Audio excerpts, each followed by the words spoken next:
नमस्कार, मैं कुसुम। आप देख रहे हैं खबर हर पर। अब चलते हैं आज की कुछ खास खबरों की ओर। समाचार विस्तार से। जीवाजी विश्वविद्यालय के अटल बिहारी वाजपेयी अंतर्राष्ट्रीय कन्वेंशन सेंटर का लोकार्पण समारोह आयोजित किया गया। कार्यक्रम में वीडियो कॉन्फ्रेंस के जरिए राज्यपाल आनंदीबेन पटेल, सीएम शिवराज सिंह चौहान, राज्यसभा सांसद ज्योतिरादित्य सिंधिया शामिल हुए। ग्वालियर में लोकार्पण समारोह कार्यक्रम में केंद्रीय मंत्री नरेंद्र सिंह तोमर, ऊर्जा मंत्री प्रद्युम्न सिंह तोमर, उच्च शिक्षा मंत्री मोहन सिंह यादव, सांसद विवेक नारायण सेजवलकर और जीवाजी विश्वविद्यालय की कुलपति संगीता शुक्ला ने कन्वेंशन सेंटर का लोकार्पण किया। इस मौके पर सर्वप्रथम राज्यसभा सांसद ज्योतिरादित्य सिंधिया ने ऑनलाइन संबोधित किया और कहा कि अटल बिहारी वाजपेयी के नाम पर यह इंटरनेशनल कन्वेंशन सेंटर बना है, जो 23 करोड़ की लागत से बना है। मैं केंद्रीय मंत्री नरेंद्र सिंह तोमर को धन्यवाद देता हूँ। उसके बाद प्रदेश के सीएम शिवराज सिंह चौहान ने कार्यक्रम को संबोधित किया। सीएम ने कहा कि मैं प्रत्यक्ष रूप से इस कार्यक्रम में सम्मिलित होना चाहता था, लेकिन कार्यक्रम व्यस्तता की वजह से नहीं हो पाया। अटल जी ग्वालियर के ही नहीं, प्रदेश के नहीं बल्कि हमारे देश का गौरव हैं। सांसद निधि का सकारात्मक उपयोग करने वाले केंद्रीय मंत्री नरेंद्र सिंह तोमर को धन्यवाद देता हूं। राज्यपाल आनंदीबेन पटेल ने भी जीवाजी विश्वविद्यालय प्रबंधन को सुविधायुक्त इंटरनेशनल कन्वेंशन सेंटर बनने की बधाई दी। कार्यक्रम में केंद्रीय मंत्री नरेंद्र सिंह ने अटल जी के नाम पर बने इस कन्वेंशन सेंटर बनने पर ग्वालियर वासियों को बधाई दी। उन्होंने कहा, इससे बड़ा सुविधा युक्त कन्वेंशन सेंटर एमपी में नहीं है। गौरतलब है कि मध्य प्रदेश का सबसे बड़ा इंटरनेशनल कन्वेंशन सेंटर है अटल बिहारी वाजपेयी कन्वेंशन सेंटर। आधुनिक सुविधाओं से यह सुसज्जित कन्वेंशन सेंटर है। ग्वालियर से हमारे संवाददाता की है खास खबर। इस सभागार के उपयोग की दृष्टि से भी और आने वाले समय में ग्वालियर में बड़े से बड़े कार्यक्रम बहुत सहजता के साथ हो सकते हैं। आज हम अपने जीवाजी विश्वविद्यालय में ये नई सौगात का लोकार्पण नए विकास के आयाम खोलने वाला साबित होगा।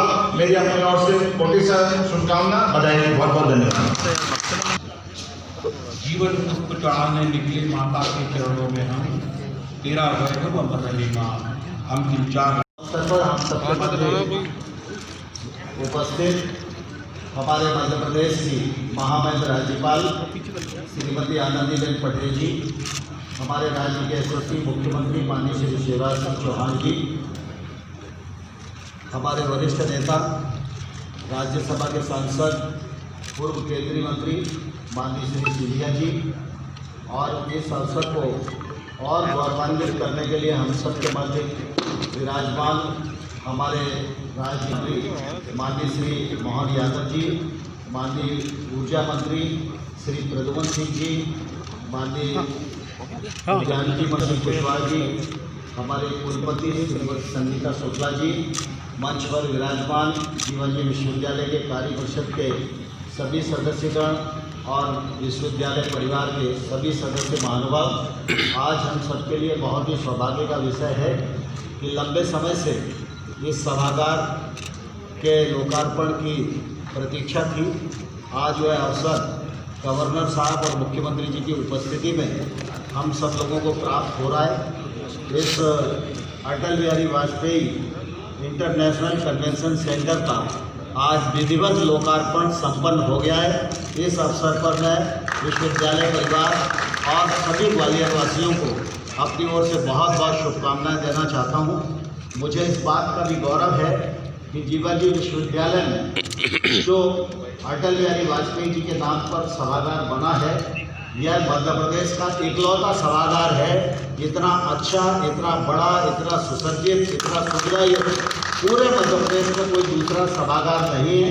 इसके लिए मैं विश्वविद्यालय के कुलपति और कार्य परिषद के सदस्यों के प्रति बहुत आभार प्रकट करता हूँ। और मैं इसलिए भी धन्यवाद देना चाहता हूँ कि जब इसकी शुरुआत हो रही थी उस समय कुलपति मैम ने मुझे सांसद निधि से कुछ सहयोग करने के लिए कहा था, और उस समय मैंने उनको आग्रह किया था कि इस सभागार को हम अटल बिहारी वाजपेयी जी के नाम पर समर्पित करें तो अच्छा होगा। और मेरे आग्रह को कार्य परिषद के सभी सदस्यों ने स्वीकार किया और आज ये शुभ घड़ी हम सबके लिए उपलब्ध है। यह हम सबके लिए बहुत ही प्रसन्नता की बात है और इस अवसर पर बहुत ज़्यादा कुछ बोलने की आवश्यकता नहीं है। एक एक मिनट में माननीय ज्योतिरादित्य जी और हमारे मुख्यमंत्री जी अपनी शुभकामनाएं देंगे और फिर गवर्नर साहब का एड्रेस होगा। बहुत बहुत धन्यवाद, बहुत बहुत शुभकामनाएं। Atal Bihari Vajpayee international convention centre का लोकार्पण संपन्न हुआ। इस अवसर पर मैं जीवाजी विश्वविद्यालय परिवार और ग्वालियर के नागरिकों को बहुत बहुत बधाई देता हूँ। इस संरचना को बनाने में 23 करोड़ रुपया लगभग खर्च आया है। मैं जब यहाँ का सांसद था तो मुझे भी ये सौभाग्य प्राप्त हुआ कि मैं इसमें अपनी सांसद निधि का उपयोग कर सकूं और योगदान दे सकूं, और जीवाजी विश्वविद्यालय कार्य परिषद ने उसको स्वीकार किया। उसके लिए मैं उनका भी बहुत आभारी हूं। यह जो Atal Bihari Vajpayee international convention centre बना है, यह मध्य प्रदेश की अपनी इकलौती रचना है। इससे बड़ा, इससे अच्छा, इससे सर्व सुविधा युक्त कोई भी सभागार अभी किसी यूनिवर्सिटी में नहीं है। इसके लिए मैं जीवाजी यूनिवर्सिटी के कुलपति और उनकी पूरी टीम को हृदय से बहुत बधाई देता हूँ। चुनाव की तारीखों का ऐलान कितनी तैयार है? अभी इसके बाद 160 करोड़ रुपए की लागत से IIITM के सामने केंद्र सरकार के सामाजिक न्याय विभाग के माध्यम से बहुत बड़ा स्पोर्ट कॉम्प्लेक्स बनने जा रहा है। उसका शिलान्यास भी आज संपन्न होगा। मध्य प्रदेश के ग्वालियर शहर में शिक्षक चयनित संघ द्वारा फूलबाग चौराहे पर 1 दिवसीय धरना प्रदर्शन का आयोजन किया गया। मध्य प्रदेश शिक्षक पात्रता वर्ग में चयनित होने के बाद शिक्षक संघ द्वारा अब अभी तक ज्वाइनिंग न दिए जाने के विरोध में फूलबाग चौराहे पर धरना दिया गया। उनका कहना था कि हमने परीक्षा दी और उसके बाद 2018 में 8 वर्ष बाद निकली भर्ती में हमारा चयन हुआ, और 2 साल होने के बाद भी अब तक हमारी भर्ती प्रक्रिया वेरिफिकेशन के बीच में ही रोक दी गई है, जिससे हम सभी चयनित शिक्षक सामाजिक अनगलबातें, आर्थिक समस्या और मानसिक अवसाद से जूझ रहे हैं और हम घर पर बेरोजगार बैठे हैं। कोरोना के समय हमारे पास कोई आर्थिक साधन भी नहीं है। ऐसे में सरकार हमारी प्रक्रिया जल्दी आरंभ करे, इस पर सरकार का ध्यान आकर्षित करते हुए हमारे द्वारा धरना प्रदर्शन किया जा रहा है। अगर ऐसा नहीं किया गया तो आगे भविष्य में हमारे द्वारा चुनाव का बहिष्कार भी किया जाएगा। इस सब ने हमारे संवाददाता ने यहाँ पहुंचकर आंदोलनकारियों से बात भी की। सरकार की छमला बंद करो की आप धरना देकर अब ये किस लिए आप क्या कहना चाहोगे इसके लिए? सर, हम सभी चयनित हैं, हम एग्ज़ाम दे चुके हैं, हमारा प्रोसीजर आधे से ज़्यादा हो चुका है, लेकिन हमको सरकार नियुक्ति नहीं दे रही। इससे पहले आपने टीचर डे पे भी आपने मध्य प्रदेश में हमने टीचर्स डे पे भी अपना एक आंदोलन करा था। हम लगातार आंदोलन कर रहे हैं। इससे पहले भी हमारा एक धरना कार्यक्रम हुआ, हमने आंदोलन दिया, हमने राज्यपाल जी को इच्छा मृत्यु का ज्ञापन दिया। जब माननीय मुख्यमंत्री जी ग्वालियर आए थे तो हमने उनको भी जाके अपना ज्ञापन दिया। माननीय सिंधिया जी के महल में जाके भी उनको ज्ञापन दिया। उन्होंने भी हमको आश्वासन दिया था कि हम आपकी मांग सुनेंगे, लेकिन अभी तक हमारी कोई सुनवाई नहीं है। हमारी सदस्य सुनवाई नहीं होती है तो हम फिर प्रदेश व्यापी आंदोलन करेंगे। अंबा के विधानसभा के उपचुनाव हेतु कांग्रेस के उम्मीदवार सत्यप्रकाश संगवार का जनसंपर्क जारी है और उन्हें जनता का आशीर्वाद भी मिल रहा है। इससे पूर्व भी वे इस सीट से विधायक रह चुके हैं। हमारे संवाददाता ज्ञानेंद्र तिवारी ने उनसे चर्चा की और क्षेत्र के विकास के संबंध में उनके विचारों को जाना।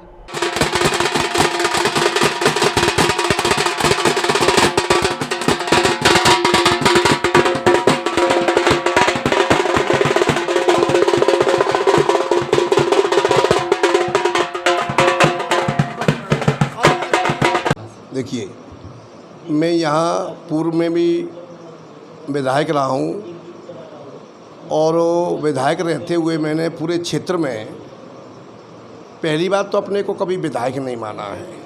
मैं एक आम आदमी की तरह, आम व्यक्ति की तरह लोगों के बीच में रहा हूँ और मेरा नेचर भी सरल है, क्योंकि मैं जानता हूँ कि जनता क्या चाहती है। जनता चाहती है कि नेता सरल हो, सौम्य हो और हर समय मिलने वाला व्यक्ति हो। तो मैं क्षेत्र में घूमता रहा हूँ, लोगों के हर सुख दुख में लोगों के बीच में जाता रहा हूँ और जाता रहूँगा। और इसके अलावा मैंने क्षेत्र में तमाम पूरे क्षेत्र में पूरे सर्व समाज के लोगों में उनके माता पिता कोई गुजर गए हैं तो उसमें मैंने उनके बड़े बेटे को एक पगड़ी पहना करके मैंने सम्मान भी किया है। अभी तक करीब 8000 लोगों का मैं सम्मान कर चुका हूँ। तो इस बात की चर्चा है कि अभी तक जितने भी विधायक बने उनको कभी देखना नहीं मुश्किल होता था, मगर सत्यप्रकाश तो हर सुख दुख में लोगों के बीच में रहता है मुझे पूरे क्षेत्र का बड़ा जन समर्थन मिल रहा है। और यही कारण है कि माननीय कमलनाथ जी ने जो सर्वे कराया है, उस सर्वे में 3 बार सर्वे में मेरा नंबर 1 आया है। तो मैं पूरी क्षेत्र की जनता जनार्दन को मैं बहुत बहुत धन्यवाद, बहुत बहुत स्वागत, वंदन और उनके चरणों में अभिनंदन करता हूं। ऐसी मेरी अपील। जी बिल्कुल सत्यप्रकाश जी, हम आपसे ये जानना चाहेंगे कि जिस दिन से आपका जैसे टिकट जब से फाइनल हुआ है कांग्रेस पार्टी से, क्या कारण है कि आपके कार्यकर्ता ही आपके विरोध में क्यों नजर आ रहे हैं? देखिए, ये कांग्रेस पार्टी है, ये बहुत बड़ा परिवार है और यहाँ करीब 25 नहीं 35 40 करीब लोग टिकट मांग रहे थे। टिकट मांगना लोकतंत्र में सबका अधिकार है, कोई बुरी बात नहीं है। मगर यहाँ पे कुछ इस किस्म के जो नए लोग हैं, जो किसी न किसी के बहकावे में आकर के और वो ये सोचते हैं कि ऐसा करने से शायद टिकट कट जाए या माननीय कमलनाथ जी इसमें फैसला कोई ले लें। मगर माननीय कमलनाथ जी ने इन नेताओं के कहने पे टिकट नहीं दिया है। माननीय कमलनाथ जी ने जनता के आधार पर, और उन्होंने कहा था कि मैं किसी नेता के कहने से टिकट किसी का नहीं दूंगा, ये टिकट अब की बार जनता देगी। जनता मैं सर्वे करा रहा हूँ और सर्वे में जो व्यक्ति अव्वल आएगा उसको मैं टिकट दूंगा, जनता के कहने के अनुसार टिकट दूंगा। जनता जिसको चाहेगी उसी को टिकट मिलेगा और बाकी किसी को नहीं मिलेगा। तो इसलिए मेरा टिकट भी यहाँ क्षेत्र की जनता ने कराया है। अभी कुछ दिन पहले अम्बा विधानसभा में जो मुख्यमंत्री शिवराज सिंह चौहान की जो सभा हुई थी, उसमें उन्होंने करोड़ों की सौगात अम्बा विधानसभा को दी। क्या आपको लगता है कि ये जो भूमि पूजन करते हैं धरातल पर आज तक कभी काम कर पाए हैं क्या शिवराज सिंह? देखिए कि भारतीय जनता पार्टी, इनका ये प्रोग्राम है कि झूठी अफवाह मीडिया के माध्यम से झूठी अफवाह फैला करके लोगों को गुमराह करना।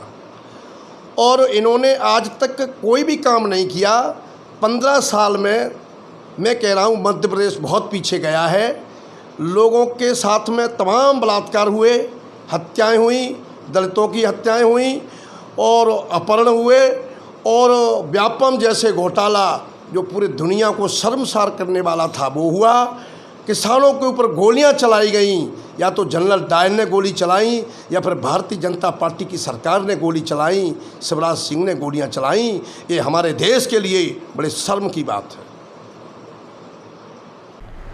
मध्य प्रदेश के ग्वालियर शहर में संविदा स्वास्थ्य संघ मध्य प्रदेश द्वारा विभिन्न समस्याओं को लेकर फूलबाग चौराहे पर धरना प्रदर्शन आयोजित किया गया। मध्य प्रदेश के ग्वालियर शहर में संविदा स्वास्थ्य संघ मध्य प्रदेश द्वारा विभिन्न समस्याओं को लेकर फूलबाग चौराहे पर धरना प्रदर्शन आयोजित किया गया। संविदा स्वास्थ्य संघ के प्रदेश अध्यक्ष मेघ सिंह बघेल ने बताया कि लगभग 19,500 संविदा स्वास्थ्य कर्मचारी समूचे मध्य प्रदेश में विगत कई वर्षों से पूरी मेहनत, लगन व ईमानदारी के साथ स्वास्थ्य सेवाएं प्रदान कर रहे हैं। शासन द्वारा संविदा कर्मचारियों के साथ अन्याय, भेदभाव व शोषण किया जा रहा है। पूर्व में संघ द्वारा समूचे मध्य प्रदेश में संविदा कर्मचारियों के साथ हो रहे अन्याय, भेदभाव व शोषण के विरुद्ध कई आंदोलन किए गए, लेकिन आज तक सरकार ने हमारी मांगों पर विचार नहीं किया है। विभागीय अधिकारियों द्वारा आज भी संविदा स्वास्थ्य कर्मचारियों का उच्च स्तरीय शोषण किया जा रहा है। आज के धरना प्रदर्शन के माध्यम से मांगें रखी गई कि समस्त संविदा स्वास्थ्य कर्मचारियों को बिना किसी शर्त के तत्काल 100% नियमित किया जाए। सामान्य प्रशासन द्वारा जारी 2018 की नीति अनुसार नियमित कर्मचारियों के वेतन का 90% वेतनमान दिया जाए। समस्त निष्कासित आउटसोर्सिंग संविदा स्वास्थ्य कर्मचारियों को बिना किसी शर्त के तत्काल 100% बहाली की जाए। समस्त निष्कासित मलेरिया MPW की बिना किसी शर्त के तत्काल 100% बहाली हो। देखिए ग्वालियर से हमारे संवाददाता की खबर। कहने वाले ना ये जो है कुछ नहीं करेंगे, ये कुछ नहीं करेंगे पर बहुत भारी दबाव हमारे मेघ सिंह बघेल प्रदेश अध्यक्ष हूँ संविदा स्वास्थ्य संघ का। आज हम लोग एक दिवसीय धरना प्रदर्शन के लिए यहाँ पर बैठे हैं। सरकार से हमारी 3 सूत्री मांगे हैं। पहली मांगे हमें नियमित किया जाए, जब तक नियमितीकरण नहीं किया जाता तब तक 5 जून 2018 की नीति लागू की जाए, जिसमें 90% वेतनमान देने का प्रावधान है, जो जिन कर्मचारियों को आज तक नहीं मिला। यदि हमारी मांगे जो 3 सूत्री मांगे नहीं मिलती तो हम अनिश्चितकालीन हड़ताल पर जाएंगे। अखिल भारतीय किसान संघर्ष समिति और किसान द्वारा केंद्र सरकार द्वारा पारित किए गए किसान बिल के विरोध में 25 सितंबर को भारत बंद का आयोजन किया गया। इसके लिए फूलबाग के कमिश्नर कार्यालय तक रैली निकाली गई और जंगी प्रदर्शन भी किया गया। अखिल भारतीय किसान संघर्ष समिति और किसानों द्वारा केंद्र सरकार द्वारा पारित किए गए नवीन किसान बिल के विरोध में 25 सितंबर को पूरे भारत में भारत बंद का आयोजन किया गया था। इसी क्रम में ग्वालियर में भी सुबह से ही निकले आंदोलनकारियों और किसान संघों द्वारा फूलबाग चौराहे से एक रैली निकाली गई, जो कि कमिश्नर कार्यालय पर जाकर समाप्त हुई। इस रैली के पश्चात यहाँ पर जंगी प्रदर्शन करते हुए ज्ञापन भी सौंपा गया, जिसमें नवीन कृषि कानून को वापस लेने की मांग की गई है। देखिए ग्वालियर से हमारे संवाददाता की खबर। हम अपना अधिकार मांगते, नहीं किसी से भीख मांगते। इंकलाब जिंदाबाद, जिंदाबाद, जिंदाबाद। किसानों की एकता जिंदाबाद, जिंदाबाद, जिंदाबाद। किसानों की संघर्ष जिंदाबाद, जिंदाबाद, जिंदाबाद।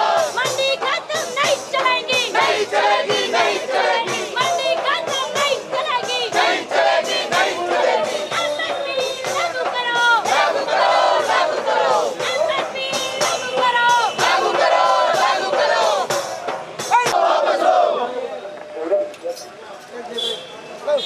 तानाशाही नहीं चलेगी, नहीं चलेगी, नहीं चलेगी। जो हिटलर की चाल चलेगा, वो हिटलर की मौत मरेगा। जो हिटलर की चाल चलेगा, वो हिटलर की मौत मरेगा। इंकलाब जिंदाबाद, जिंदाबाद, जिंदाबाद। भाई हल्ला बोल, हल्ला बोल, हल्ला बोल। भाई हल्ला बोल। एकत्रित हुए जो किसानों के लिए, किसके लिए विरोध कर रहे हैं आप?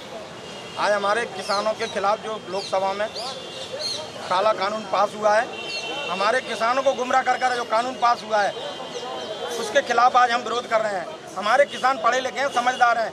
आज वो कह रहे हैं कि तुम्हारे लिए सीधा आप अपनी फसल को बेच सकते हैं, यानी कि इस देश में प्रदेश में 35,000 मंडियाँ हैं, सरकारी मंडियाँ हैं, वो पूरी तरह से ख़त्म हो जाएंगी। किसानों के ऊपर उद्योगपतियों का कब्जा हो जाएगा। यही नहीं, ये तो लाल बहादुर शास्त्री जी थे इस देश के प्रधानमंत्री, तब उन्होंने कहा था कि जितनी भी जमीन देश में खाली है उनके ऊपर खेती करो।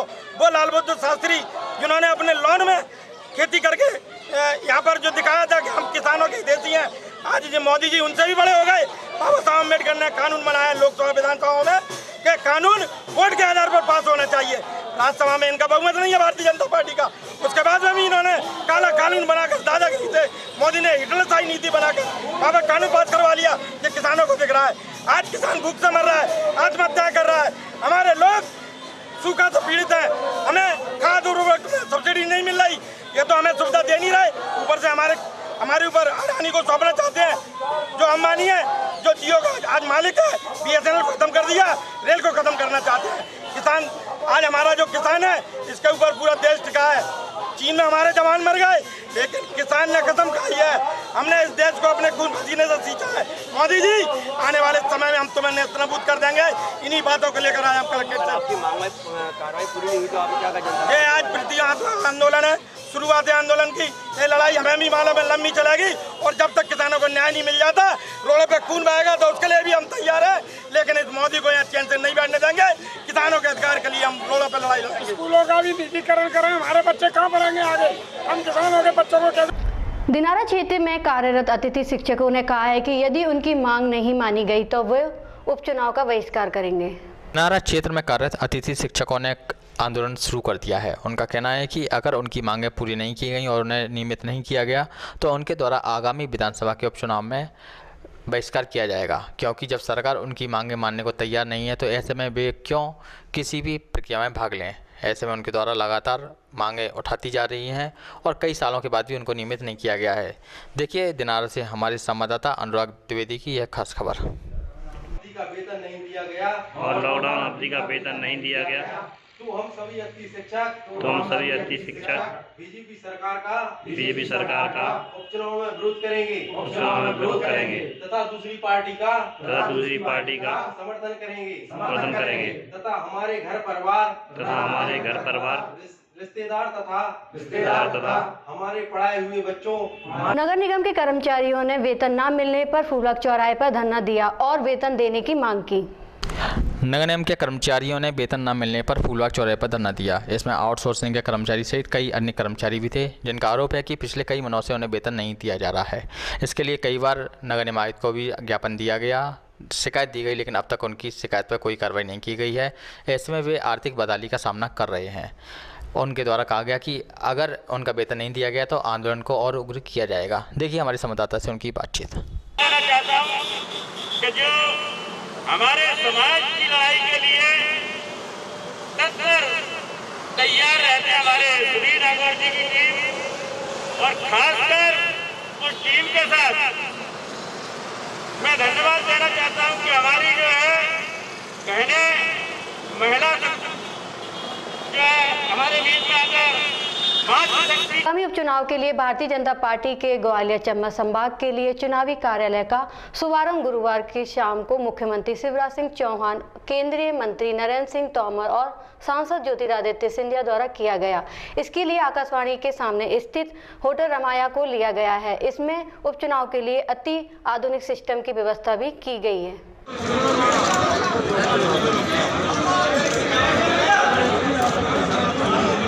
ये जनता के कल्याण का सवाल है। कमलनाथ रोते कहते थे पैसे ही नहीं है, पैसे ही नहीं है, पैसे ही नहीं है, मामा के पास कमी नहीं है, कमी नहीं है, कमी नहीं है। रोज नहीं होता है, आप जाकर इनको बताने की जरूरत नहीं है। क्या होती महाराज की मंत्री का आशीर्वाद है, उनके नेतृत्व में आत्मनिर्भर भारत का निर्माण होता है। आत्मनिर्भर भारत के निर्माण के लिए आत्मनिर्भर मध्य प्रदेश बना के दिखाना है, और ये नेतृत्व आपको वचन देता है आने वाले 3 साल में आत्मनिर्भर। हम सबके परिजनों को यही निवेदन करना चाहूंगा, क्योंकि समय की पाबंदी है। शिवराज सिंह जी को हम सब सुनना चाहते हैं कि ये वॉर रूम है, तो अब संग्राम शुरू हो चुकी है। संग्राम न्याय की, संग्राम ईमान की, संग्राम सम्मान की, संग्राम विकास की, और संग्राम प्रगति की, और संग्राम ग्वालियर चंबल संभाग और मध्य प्रदेश के भविष्य की संग्राम आज से शुरू हो चुकी है, जिसका उद्घाटन शिवराज सिंह जी ने किया है। और शिवराज सिंह जी को हम आमंत्रित करते हैं ताकि क्षमा चाहते हुए माननीय मुख्यमंत्री जी को आमंत्रित कर रहा हूँ वे आए और इस शुभ अवसर पर हम सबको संबोधित करें।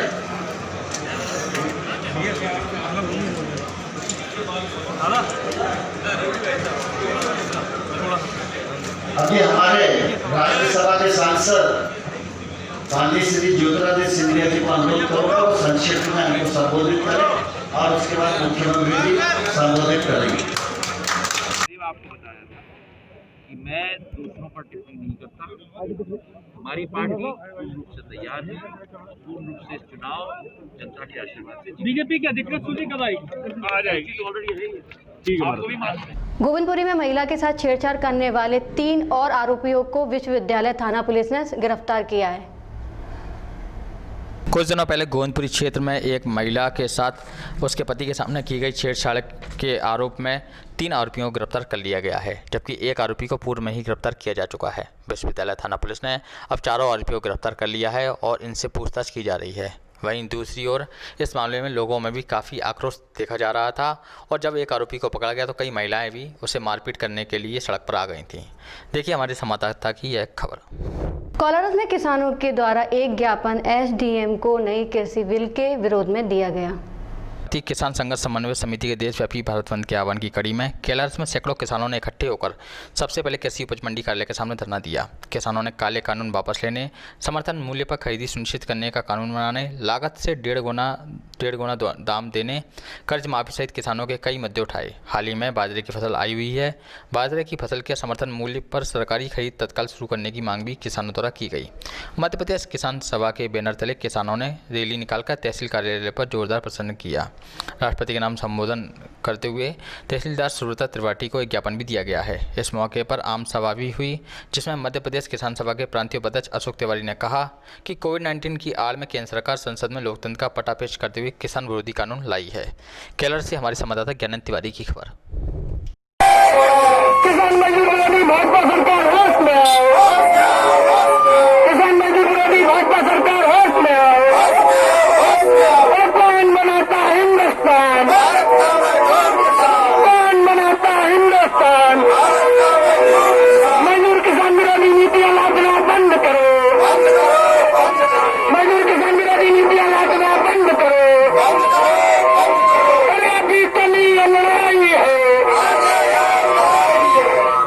आपसे अगले बुलेटिन में मुलाकात, तब तक के लिए नमस्कार।